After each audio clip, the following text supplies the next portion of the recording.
Dok, apa akibatnya jika hipertensi tidak diobati? Ya, bayangin ya. Jadi kalau kita punya suatu pipa, ya pipa karet yang tekanannya tinggi, airnya di dalam situ. Kalau misalnya tekanan tinggi itu dibiarkan, kira-kira bakal rusak nggak tuh yang namanya pipa? Nah, pipa ini sama dengan pembuluh darah kita.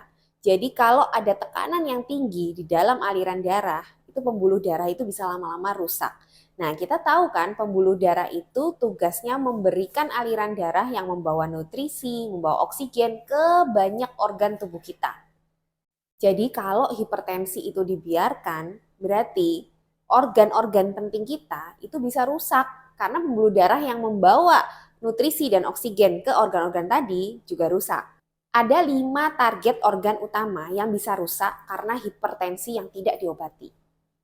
Kita urut ya, yang paling atas nih otak kita. Kalau di sini ada pembuluh darah yang rusak, bisa terjadi stroke, yang paling gampang ya. Kedua, turun ke mata. Kalau di dalam sini ada pembuluh darah yang pecah, bisa terjadi perdarahan pada mata, bisa terjadi kebutaan. Lalu turun lagi ke jantung.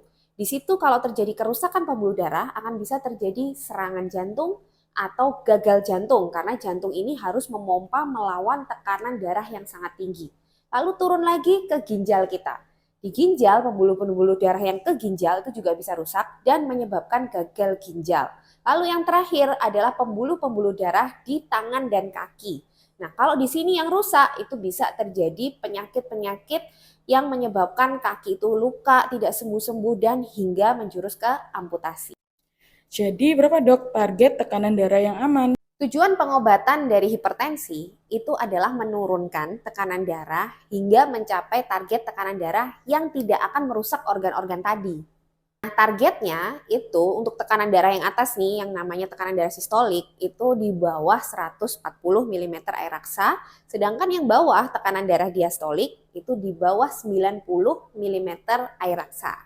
Jadi, kalau mau melakukan pengobatan hipertensi itu tidak asal hanya minum obat saja, mengubah gaya hidup saja lalu selesai. Tidak, tapi harus betul-betul dilihat apakah target tekanan darah yang tadi saya katakan itu sudah mencapai targetnya. Karena kalau belum mencapai target, meskipun sudah minum obat, meskipun sudah mengubah gaya hidup, namanya hipertensi itu masih bisa merusak. Jadi target itu penting sebagai jaminan ya, batas bahwa bila tensi itu di bawah 140/90, maka komplikasi organ, kerusakan organ itu kemungkinannya sangat minimal untuk terjadi.